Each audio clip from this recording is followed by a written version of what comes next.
avons demandé la réforme du système des Nations Unies. Nous avons demandé la réforme de la gouvernance mondiale qui, aujourd'hui, conditionne la vie de nos États. Et quels que soient par ailleurs nos efforts, si ces règles ne sont pas modifiées, eh bien, nous n'irons nulle part. C'est pourquoi il est important que nous travaillions dans la solidarité, que nous travaillions également à l'échelle du continent, puisque les défis sont majeurs. Nous avons des micro-États hérités du Congrès de Berlin qui nous empêchent de travailler à l'échelle. Si on ne comprend pas cette situation, on perdra beaucoup de temps sans efficacité. Je crois que la Russie, avec ses capacités en matière d'investissement, peut travailler avec l'Afrique sur ces grands projets régionaux. Et l'Afrique a besoin d'infrastructures de développement. L'Afrique a besoin de chemins de fer. Elle a besoin d'électricité, de barrages. Elle a besoin de la sécurité collective. Et sur tout cela, l'Union africaine, à travers différents mécanismes, que ce soit l'ODA-NEPAD, que ce soit les programmes régionaux, nous avons le programme qu'il faut et je pense qu'avec la Russie, nous pourrons travailler ensemble avec les BRICS et avec tout autre partenaire qui souhaiterait travailler dans nos priorités. Nous pourrons ensemble bâtir une prospérité partagée.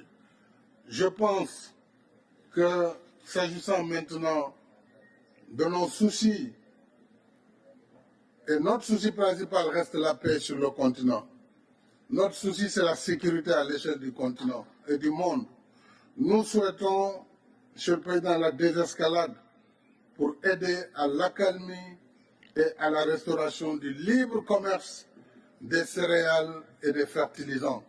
Ça, c'est mon discours depuis le premier jour du conflit russo-ukrainien.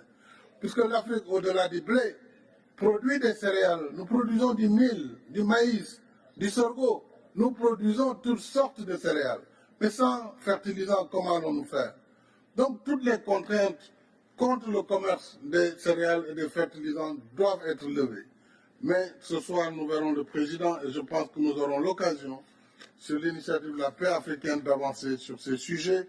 Mais aussi, cela nous permettrait, par rapport aux autres partenaires, sur les restrictions par rapport au commerce, de plaider pour la levée de toutes les restrictions afin que les pays puissent retrouver un commerce libre au bénéfice de toutes les populations. Monsieur le Président, je vais m'en arrêter là puisque je ne voudrais pas être plus long, mais nous souhaitons une action de la Russie à l'échelle de l'Union africaine dans le domaine de la sécurité. Nous avons une architecture de la paix pour l'Union africaine. Nous sommes en train de voir comment l'Afrique peut prendre en charge dès lors que le Conseil de sécurité a failli à cette mission qui est de restaurer la paix partout dans le monde. Le terrorisme gangrène notre continent sans qu'il n'y ait aucune solidarité majeure en faveur de l'Afrique. Donc ce sujet-là, je pense que c'est un sujet important pour notre sommet. L'autre sujet important, je l'ai dit, c'est vraiment l'investissement que nous devons pouvoir faire ensemble pour une prospérité partagée.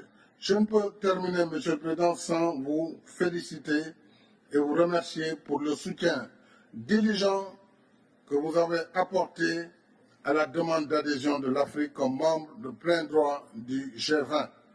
Cela participe de notre revendication pour une gouvernance politique et économique mondiale plus juste et plus inclusive, y compris par la réforme du Conseil de sécurité, afin que l'Afrique y trouve enfin une place plus conforme aux réalités de notre temps. Encore une fois, merci pour votre invitation et plein succès à nos travaux. Je vous remercie de votre aimable attention.